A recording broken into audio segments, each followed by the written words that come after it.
राधे राधे, हरे कृष्णा। आप सभी का दिन शुभ और मंगलमय हो। आज आप सुनेंगे कार्तिक मास महात्म्य का 32वां अध्याय। आज की कथा के अंत में आप श्री अष्टलक्ष्मी स्तोत्र भी सुनेंगे। जिस घर में अष्टलक्ष्मी स्तोत्र का पाठ पढ़ा या सुना जाता है, उस घर में माँ लक्ष्मी जी की असीम कृपा बनी रहती है। और आशा करती हूँ आज आपने हमारे चैनल पर मार्गशीर्ष मास महात्म्य की कथाएं भी सुनी होंगी। आज आपको सुनाते हैं ठाकुर जी के एक भक्त की कथा। कैसे अगर मन के भाव सच्चे हों तो चाहे वो वस्तु वो सामग्री कैसी भी क्यों ना हो, कितनी भी साधारण क्यों ना हो, भगवान उस वस्तु को स्वीकार करने के लिए कैसी लीला रचते हैं, ये आज की इस कथा के माध्यम से आप जानेंगे। हमारे ठाकुर जी बड़े रिझवार हैं, केवल प्रेम और भाव से ही रिझ जाते हैं। और इसी भाव को दृढ़ करने के लिए हम महापुरुषों के पावन चरित्र को पढ़ते हैं। परिस्थितियां चाहे कैसी भी हों, आपका नियम न टूटे, आपका भजन न छूटे। और भगवान के प्रति आप जब भी कोई नियम बनाओ तो उसका पालन भी करो। इससे हम सब निश्चित रूप से प्रभु को पालेंगे। अगर सुख मिल जाए तो सुख में खोकर कभी प्रभु को मत भूल जाना, और अगर दुख आन पड़े तो दुख में घबराकर अपनी भक्ति को मत छोड़ देना। अगर आप इस बात का ध्यान रखेंगे तो आगे आपको बहुत सुख मिलेगा। और ये भक्ति दुख सुख देने वाली नहीं, बल्कि दुख और सुख में समान स्थिति प्रदान करने वाली है। आज की कहानी को सुनकर आप कमेंट बॉक्स में अपनी राय जरूर दीजिएगा। श्री त्रिपुरदास जी का जन्म ब्रजमंडल के शेरगढ़ में हुआ था। उनके पिता राजमंत्री थे। बचपन से ही त्रिपुरदास जी में भक्ति के संस्कार थे। एक बार वे अपने पिता के साथ आगरा से किसी काम के लिए गिरिराज गोवर्धन जी आए और यहाँ आकर उन्होंने ठाकुर श्रीनाथ जी के दर्शन किए। अब उनका रूप तो इतना अद्भुत सुंदर था कि ठाकुर जी के सुंदर रूप को देखकर वे बहुत अधिक आकर्षित हो गए। अब तो त्रिपुरदास जी ने ठान लिया कि वो यहाँ से वापस नहीं जाएंगे, बल्कि रोज इन्हीं के दर्शन करेंगे और इन्हीं के पास रहेंगे। जब वापस जाने की बारी आई और उनके पिता ने उनसे चलने के लिए कहा, तब तो वो जाने को तैयार ही नहीं हुए। तब उनके पिता ने वहाँ अपने किसी परिचित से कहा कि ये बालक तो यहीं पर रुकने की हट कर रहा है, तो वो उसे कुछ दिनों के लिए अपने पास ही रख लें। कुछ दिनों के बाद जब इसका मन भर जाएगा तो वो वापस ले जाएंगे। अब उन्हें क्या पता था कि उनका पुत्र तो हमेशा के लिए वहीं बसने का निश्चय कर चुका है। अब उनके पिता अपने पुत्र को वहीं छोड़कर वापस लौटने के लिए निकल पड़े। रास्ते में कुछ शत्रु दल के सैनिकों ने उन्हें घेर लिया और उन्हें वहीं पर मार डाला। अब देखिए, जब भी कोई सच्चे मन से भगवान की भक्ति करना चाहता है या जब कोई बहुत अधिक पूजा पाठ करता है, तो आपने ये भी देखा होगा कि कई बार लोग बहुत भक्ति करने के बाद भी दुख में घिरे रहते हैं। उनके जीवन में एक के बाद एक समस्याएं या दुख आते ही रहते हैं। तो जब भक्ति करना प्रारंभ करते हैं तो भगवान इसी तरह की समस्याएं भेजकर, इसी तरह की परेशानियां या हमारे जीवन में दुख भेजकर हमारी भक्ति की ही तो परीक्षा लेते हैं। और भक्तों के जीवन में तो जब भक्ति प्रारंभ होती है तो उसी के साथ विपत्तियां भी प्रारंभ हो जाती हैं। जब त्रिपुरदास जी ने सुना कि उनके पिता को शत्रु दल ने मार डाला है, तो उन्होंने श्रीनाथ जी की ओर देखा और कहने लगे कि अब तो आप ही मेरे पिता, मित्र और मेरा सब कुछ हो। अब उन्हें तो अपने पिता की मृत्यु का जरा सा भी दुख नहीं हुआ, बल्कि उनके हृदय में तो गहरा आनंद हुआ कि उनका नाम मात्र का पिता अंतर्ध्यान हो गया। लेकिन उनका अपने वास्तविक पिता, जो अनंत जन्मों से उनका साथ देने वाला है, उससे संबंध बन गया। अब तो उनका केवल श्रीनाथ जी पर ही विश्वास था और वे निश्चिंत हो गए। अब त्रिपुरदास जी रोज प्रभु के सामने भाव विभोर होकर रोते रहते थे। भक्ति का ये भी एक लक्षण है कि जो सच्ची भक्ति करता है उनके आंसू बहुत निकलते हैं। आंखें बंद करके भगवान का ध्यान कर रहे हो तो आंखों से आंसू निकल पड़ते हैं। सच्चे मन से भजन कीर्तन कर रहे हो, माला जप कर रहे हो तो आंखों से आंसू बहने लगते हैं। यही तो सच्ची भक्ति के लक्षण है। फिर एक दिन जब वल्लभाचार्य महाप्रभु, जिन्होंने श्रीनाथ जी को प्रकट किया था, ठाकुर जी की सेवा में आए, तो उन्होंने देखा कि ये बालक ठाकुर जी को देखकर रोता रहता है। वल्लभाचार्य जी ने अपने अनुयायियों से पूछा और उन्हें बताया गया कि वह एक राजमंत्री का पुत्र है, जिसके पिता यात्रा के दौरान मारे गए और श्रीनाथ जी में उस बालक की बहुत आसक्ति है। त्रिपुरदास जी ने श्री वल्लभाचार्य जी को साष्टांग दंडवत किया और कहा, प्रभु, मैं एक अनाथ बालक हूँ और मेरे नाथ तो केवल श्रीनाथ जी ही हैं, आप मुझे स्वीकार कर लीजिए। बालक की बात सुनकर वल्लभाचार्य जी बड़े प्रसन्न हुए और उन्होंने त्रिपुरदास जी को दीक्षा दे दी। कुछ दिनों तक उन्होंने त्रिपुरदास जी को अपने पास रखते हुए उन्हें सेवा, ध्यान और भक्ति में जीवन जीने की शिक्षा दी। फिर उसके बाद उन्होंने उन्हें वापस जाने का आदेश दिया। जाते समय उन्होंने आशीर्वाद दिया कि वे श्रीनाथ जी की सेवा और चिंतन करते हुए अपना जीवन बिताएं। अब गुरु की आज्ञा का पालन करते हुए त्रिपुरदास जी वापस अपने पिता की नगरी में चले गए। जब वे कुछ बड़े हुए तो राजा ने उनके पिता का पद उन्हें सौंप दिया। अब इस तरह वे राजमंत्री बन गए। त्रिपुरदास जी जानते थे कि धन की वास्तविक सार्थकता यही है कि उसका उपयोग केवल संतों की सेवा में किया जाए, अपने ऊपर खर्च ना किया जाए। संत, ब्रह्म ऋषि, भगवान के विग्रह की पूजा और किसी असहाय व्यक्ति की मदद करना जो बीमार या असमर्थ हो, इनमें जो धन खर्च होता है वो आपके भाग्य के बैंक खाते में जमा हो जाता है और फिर आपको ये ब्याज सहित वापस मिलेगा। और हमारे प्रभु के बैंक में तो ब्याज बहुत ज़्यादा है, इतना ज़्यादा है कि ऐसा मानो 1 रुपये पर लाखों गुना ब्याज। और जो आप देखते हैं ना कि कोई बड़ा पद प्राप्त करता है या फिर कोई राजा बन जाता है, तो ये सब पूर्व जन्म में किए गए अच्छे कर्मों का ही फल है। लेकिन आजकल इस बैंक में विश्वास रखने वाले लोगों की बहुत कमी हो गई है। अब त्रिपुरदास जी ने ये निश्चय किया कि राजमंत्री पद से जो भी धन मिलेगा उसे वे केवल और केवल संतों की सेवा और भगवान की सेवा में ही उपयोग करेंगे। अब उन्होंने ये नियम लिया कि वो हर वर्ष सर्दियों में श्रीनाथ जी के लिए रत्नों और हीरों से सुसज्जित एक पोशाक बनवा कर भेजेंगे। अब तो त्रिपुरदास जी के घर रोज संतों की सेवा होती। रोज हजारों हजारों संत आते और प्रसाद प्राप्त करते। श्रीनाथ जी भी बहुत खुश होकर वह पोशाक धारण करते। श्री विठलनाथ जी यानी श्री वल्लभाचार्य जी के पुत्र ये देखकर आश्चर्यचकित थे कि जब वे ठाकुर जी को कोई भी अन्य वस्त्र पहनाते तो उसे प्रभु स्वीकार कर लेते, और लेकिन जब त्रिपुरदास जी द्वारा कोई पोशाक पहनाई जाती तो ठाकुर जी और अधिक प्रसन्न हो जाते, विशेष प्रसन्न हो जाते। ये दिखाता है कि भक्त द्वारा प्रेम से दी गई वस्तु को भगवान अत्यधिक भाव से स्वीकार करते हैं, चाहे वो कुछ भी हो। अब ऐसा ही क्रम चलता रहा। तब श्री त्रिपुरदास जी से द्वेष करने वाले लोग भी बहुत सारे थे। अब उन्होंने राजा से शिकायत कर दी कि महाराज, वे तो राजमंत्री होने का फायदा उठाकर राजधन का दुरुपयोग करने लगे हैं। उनका आरोप था कि त्रिपुरदास जी राजधन से साधु संतों को खिलाते पिलाते हैं, राज खजाने से धन चुराते हैं। अब जब राजा के कान भरे गए तो राजा की बुद्धि पलट गई। राजा ने आदेश दिया कि त्रिपुरदास जी की सारी संपत्ति जब्त कर ली जाए। अब नतीजा ये हुआ कि त्रिपुरदास जी के घर में तो भोजन पकाने तक के लिए बर्तन नहीं रहे, उनके पास खाने के लिए एक दाना भी नहीं बचा। अब वे बहुत अधिक गरीबी में, कष्ट में अपना जीवन बिताने लगे। अब सर्दी की ऋतु आई तो श्री त्रिपुरदास जी ने हर साल की तरह श्रीनाथ जी के लिए पोशाक भेजने का नियम लिया था, प्रण लिया था। और वे ये जानते थे कि जब तक उनका जीवन है वे ठाकुर जी की सेवा में कोई कमी नहीं छोड़ेंगे। लेकिन अब तो उनके पास कुछ भी नहीं बचा था। कैसे ठाकुर जी की सेवा करें, कहाँ से पोशाक धारण करवाएं? उन्हें ये देखकर बहुत पीड़ा हुई कि वो कोई भी कष्ट सह सकते हैं, लेकिन ठाकुर जी की सेवा के बिना उनका जीवन तो बिल्कुल उन्हें बेकार सा लगने लगा। वे बहुत दुखी हो गए और ठाकुर जी से विनय करने लगे कि हे ठाकुर जी, हे प्रभु, मैं सारे कष्ट सह सकता हूँ, लेकिन आपकी सेवा के बिना मैं नहीं जी सकता। इतने में ही उनकी नज़र ऊपर रखी एक दवात पर पड़ गई। वो दवात दरअसल पीतल की थी। और फिर त्रिपुरदास जी को यह ख्याल आया कि शायद यह कुछ सिक्कों में बिक जाए। उन्हें ठाकुर जी के लिए सर्दियों की पोशाक जो बनवानी थी, उन्होंने झटपट वो दवात उठाई और बाजार में बेचने के लिए चले गए। ये सोच रहे थे कि अगर ये दवात बिक गई तो उन्हें थोड़ी सी रकम मिल जाएगी और फिर वे श्रीनाथ जी के लिए पोशाक भेजने का अपना नियम पूरा कर सकेंगे। त्रिपुरदास जी को उस दवात के बदले 1 रुपया मिला, जिसे लेकर वो एक कपड़े की दुकान में गए।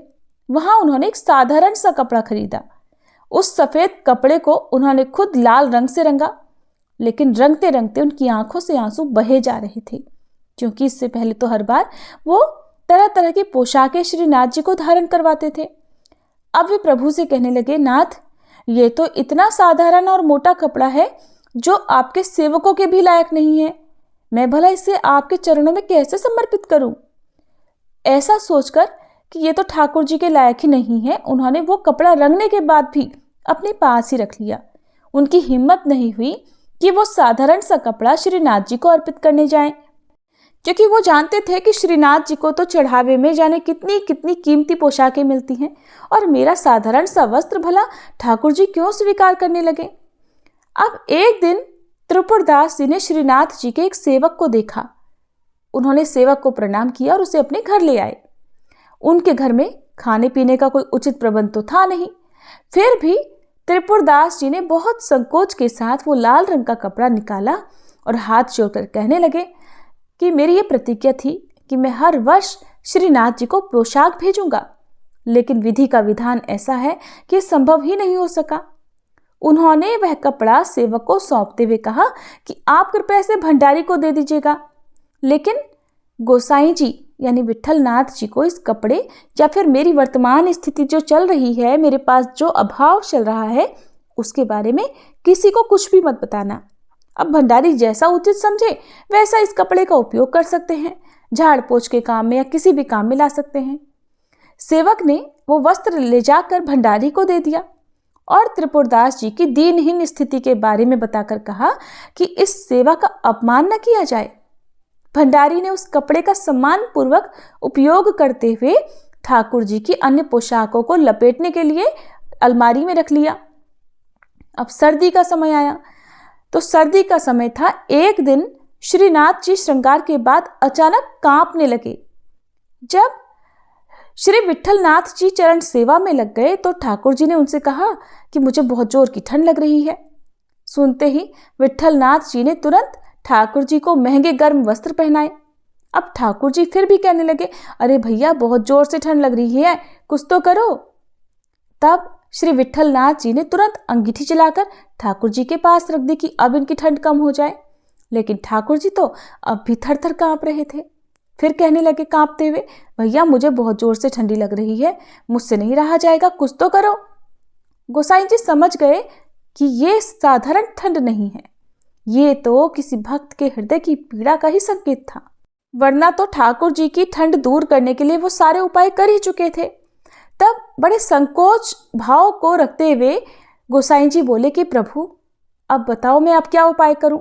मैंने आपको गर्म पोशाक पहना दी, अंगीठी भी जलाकर आपके पास रख दी, फिर भी आप कह रहे हैं कि आपको ठंड लग रही है, बल्कि ऐसा तो होना नहीं चाहिए, अब तक तो आपकी ठंड दूर हो जानी चाहिए थी। अब विट्ठलनाथ जी को विचार आया कि कहीं किसी भक्त के भेजे हुए वस्त्र का अपमान तो नहीं हो रहा। उन्होंने सेवकों को बुलाकर कहा कि तुरंत बही खाता लाओ और देखो कि इस वर्ष किस किस की पोशाक आई है और किसकी नहीं आई है। तब सेवकों ने बही खाते में से सबके नाम पढ़कर सुनाए, लेकिन उस लिस्ट में त्रिपुरदास जी का कोई नाम ही नहीं था। तब विट्ठलनाथ जी ने पूछा कि आपने सब नाम तो बता दिए, लेकिन त्रिपुरदास जी का नाम क्यों नहीं सुनाया? और वो तो हर वर्ष ठाकुर जी के लिए पोशाक भेजा करते थे, क्या इस वर्ष उन्होंने कुछ भी नहीं भेजा? तब सेवकों ने बताया कि राजा द्वारा उनका सारा धन नष्ट कर दिया गया, उनका सब कुछ छीन लिया गया है। तब विट्ठलनाथ जी ने फिर पूछा, तो क्या इस वर्ष उन्होंने कुछ भी नहीं भेजा? अरे कुछ तो भेजा होगा, ऐसा तो हो नहीं सकता। तब सेवकों ने उत्तर दिया कि ठाकुर जी, इस वर्ष उन्होंने केवल एक लाल रंग का साधारण सा वस्त्र भेजा है, जो कि ठाकुर जी की पोशाक लायक नहीं था, इसलिए हमने उसे पोशाकों को लपेटने के लिए इस्तेमाल कर दिया और अलमारी में रखा हुआ है। अब तो विट्ठलनाथ जी ने तुरंत समझ लिया कि ठाकुर जी को ठंड क्यों लग रही थी। दरअसल ठाकुर जी को ठंड लगने का कारण ही यही था। उन्होंने तुरंत दर्जी को बुलवाया और उस साधारण से कपड़े से ठाकुर जी के लिए एक सुंदर सी पोशाक बनवाई। अब जैसे ही ठाकुर जी ने उस साधारण कपड़े की पोशाक धारण की, वो मुस्कुराए और बोले, हाँ, अब मेरी सर्दी दूर हो गई। तो ठाकुर जी बड़े रिझावर हैं, वो केवल प्रेम और भाव से ही अपने भक्तों पर रीझ जाते हैं। बस हमारी भक्ति सच्ची होनी चाहिए, हमारे मन के भाव सच्चे होने चाहिए। हरे कृष्णा। तो ये थी आज की कथा। आपको कैसी लगी कमेंट बॉक्स पे जरूर बताइएगा। और अगले दिन भी आपको ऐसी ही और कथाएं सुनाई जाएंगी, इसलिए आपसे अनुरोध है कि हर दिन हमारे चैनल पर सुनाई जाने वाली कथाओं को आप जरूर सुना कीजिएगा। आप सुनिए श्री अष्टलक्ष्मी स्तोत्र का हिंदी अनुवाद। परम पूज्य गुरु जी श्री श्री पंडित रविशंकर जी ने इसकी व्याख्या बहुत ही सरल शब्दों में की है।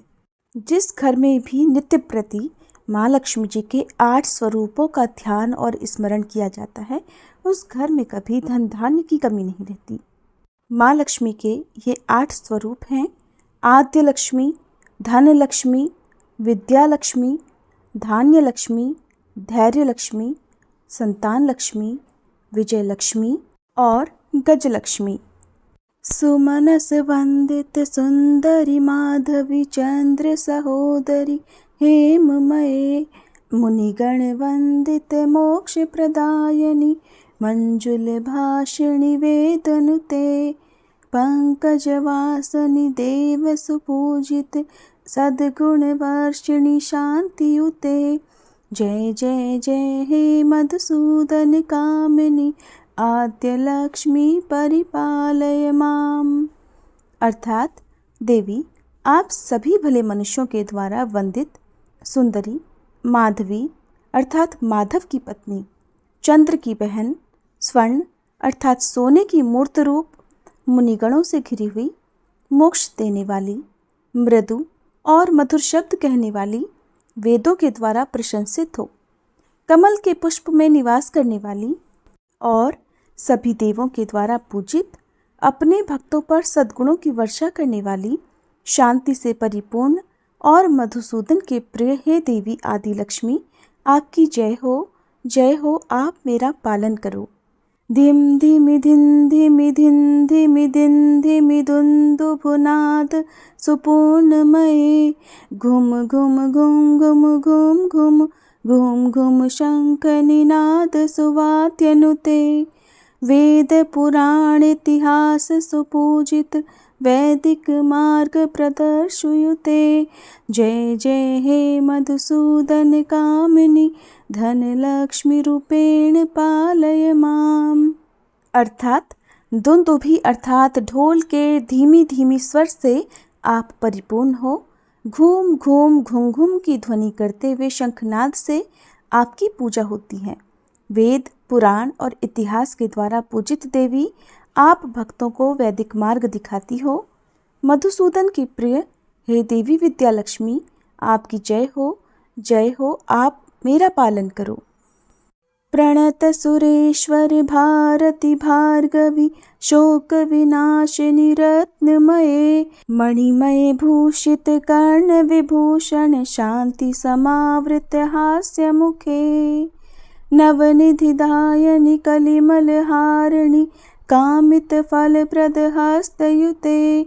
जय जय हे मधुसूदन कामिनी विद्या लक्ष्मी सदा पालय माम। अर्थात सुरेश्वरी को भारती भार्गवी शोक का विनाश करने वाली रत्नों से शोभित देवी को प्रणाम करो। विद्या लक्ष्मी के कर्ण अर्थात कान मणियों से विभूषित हैं, उनके चेहरे का भाव शांत और मुख पर मुस्कान है। देवी, आप नवनिधि प्रदान करती हो, कलयुग के दोष हरती हो, अपने वरद हस्त से मनचाहा वरदान देती हो। मधुसूदन की प्रिय हे देवी विद्या लक्ष्मी, आपकी जय हो, आप मेरा पालन करो। ऐ कलि कल्मषनाशिनी कामिनी वैदिक रूपिणी वेदमये, क्षीर समुद्धव मंगल रूपिणी मंत्र निवासिनी मंत्रयुते, मंगलदायिनी अम्बुजवासिनी देवगणाश्रित पादयुते। जय जय जय हे मधुसूदन कामिनी धान्य लक्ष्मी परिपालय माम। अर्थात हे धान्य लक्ष्मी, आप प्रभु के प्रिय हो, कलयुग के दोषों का नाश करती हो, आप वेदों का साक्षात रूप हो, आप क्षीर सागर से जन्मी हो, आपका रूप मंगल करने वाला है, मंत्रों में आपका निवास है और आप मंत्रों से ही पूजित हो। आप सभी को मंगल प्रदान करती हो आप अम्बुज अर्थात कमल में निवास करती हो। सभी देवगण आपके चरणों में आश्रय पाते हैं। मधुसूदन की प्रिय हे देवी धान्य लक्ष्मी, आपकी जय हो, आप मेरा पालन करो। जय वरवर्षिणि वैष्णवी भार्गवी, मंत्र स्वरूपिणी मंत्रमये, सुरगण पूजित शीघ्र फलप्रद, ज्ञान विकासनि शास्त्रनुते, भव भयहारिणि पाप विमोचिनि, साधु जनाश्रित पादयुते। जय जय हे मधुसूदन कामिनी, धैर्य लक्ष्मी परिपालय माम। अर्थात हे वैष्णवी, आप विजय का वरदान देती हो। आपने भार्गव ऋषि की कन्या के रूप में अवतार लिया। आप मंत्र स्वरूपिणी हो, मंत्रों में बसती हो, देवताओं के द्वारा पूजित हे देवी, आप शीघ्र ही पूजा का फल देती हो। आप ज्ञान में वृद्धि करती हो, शास्त्र आपका गुणगान करते हैं। आप सांसारिक भय को हरने वाली, पापों से मुक्ति देने वाली हो। साधुजन आपके चरणों में आश्रय पाते हैं। मधुसूदन की प्रिय हे देवी धैर्य लक्ष्मी, आपकी जय हो, आप मेरा पालन करो। ऐ खगवाहिनी मोहिनी चक्रिणी राग विवर्धनी, ज्ञानमये गुणगण वारिधि लोकहितैषिणि, सप्त स्वर भूषित गाननुते, सकल सुरासुर देव मुनीश्वर, मानव वंदित पादयुते। जय जय हे मधुसूदन कामिनी, संतान लक्ष्मी परिपालय माम। अर्थात गरुड़ आपका वाहन है, मुंह में डालने वाली, चक्र धारण करने वाली। राग अर्थात संगीत से आपकी पूजा होती है। आप ज्ञानमयी हो, आप सभी शुभ गुणों का समावेश हो। आप समस्त लोक का हित करती हो। सप्त स्वरों के गान से आप प्रशंसित हो। सभी देवता, असुर, मुनि और मनुष्य आपके चरणों की वंदना करते हैं। मधुसूदन की प्रिय हे देवी संतान लक्ष्मी, आपकी जय हो, आप मेरा पालन करो। जय कमलासनि सद्गतिदायिनि, ज्ञान विकासनि ज्ञानमये, अनुदिन मर्चित कुमकुम धूसर, भूषित वसित वाद्यनुते, कनक धरा स्तुति वैभव वंदित, शंकर देशिक मान्य पदे। जय जय हे मधुसूदन कामिनी, विजय लक्ष्मी परिपालय माम। अर्थात कमल के आसन पर विराजित देवी, आपकी जय हो। आप भक्तों के ब्रह्म ज्ञान को बढ़ाकर उन्हें सद्गति प्रदान करती हो। आप मंगलगान के रूप में व्याप्त हो। प्रतिदिन आपकी अर्चना होने से आप कुमकुम से ढकी हुई हो। मधुर वाद्यों से आपकी पूजा होती है। आपके चरणों के वैभव की प्रशंसा आचार्य शंकर और देशिक ने कनकधारा स्तोत्र में की है।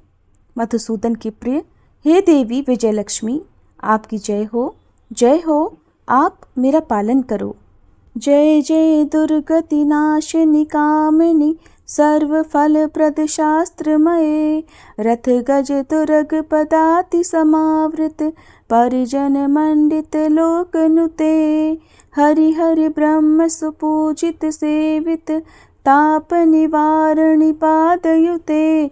जय जय हे मधुसूदन कामिनी, गज रूपेण लक्ष्मी परिपालय माम।